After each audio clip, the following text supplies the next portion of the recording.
Hi, I'm Todd with the Fargo Police Department. During this time of COVID-19, we've had approximately 30 officers that have had exposures to people that have tested positive for COVID-19 or close contacts with those people, or even people that have been symptomatic. We have protocols in place to make sure that our officers are safe and that their families are safe and that you, the community, the public we serve are safe. Those protocols has shown us that our officers are safe and nobody has tested positive for COVID-19 within our police department. But rather than me just talk about what those procedures are, how about if we put on our protection and I go show you.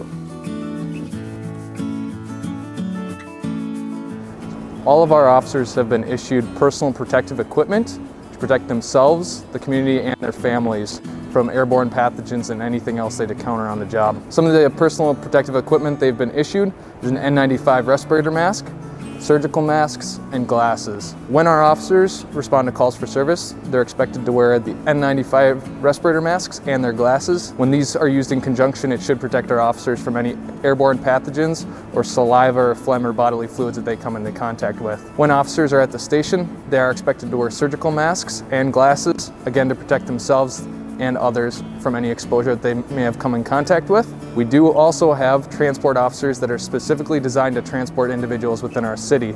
Those individuals have more personal protective equipment than the average officer do. They have gowns that are available in their squad cars. They're expected to wear glasses, N95 respirator masks, and gloves at all times. And they do dispose of those after each time they use them. Fortunately, in our new facility, this building was equipped with a decontamination room. Part of our new process when officers are potentially exposed is they'll come here, they'll park their squad car, they'll then be able to clean their squad car before entering the decontamination room to decontaminate. They would come into this door right here. This is where most of the cleaning supplies are located so they can take care of cleaning up their squad car. After they're done with that, then they can enter the decontamination room and begin that process. Once here inside of the decontamination room, there's a place where they can leave their boots, disinfect their boots.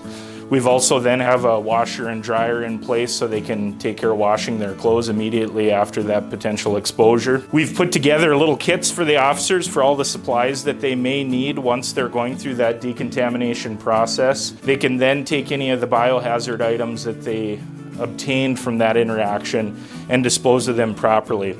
Once they're done with that, they can also take a shower and then they can enter back through into the locker room where they should have a fresh uniform waiting for them. In the event of a potential exposure, officers are aware that they need to contact their supervisor immediately. The supervisors have been given a procedural guideline through a flow chart, and in that flow chart it gives them very detailed instructions as to what they do based on the many variables that they would be dealing with in a potential exposure. We evaluate a lot of things such as are they wearing their mask, their eye protection, whether or not the person they're dealing with is a known or unknown COVID patient, and depending on whether or not that person offers any resistance to our officers.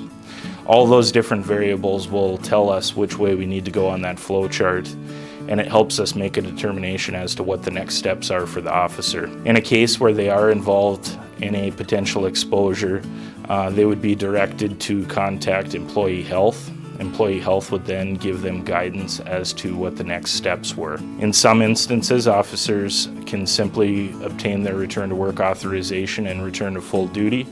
In other instances, we recommend they go through a quarantine period before seeking a COVID test. Once they get the results from that COVID test, it would then determine whether or not they're able to return to duty immediately or continue that quarantine period. So there you have it, folks. Those are some of the things that we're doing to protect our police officers, their families, and of course you, the community. We're going to continue to be out there for you as your Fargo Police Department.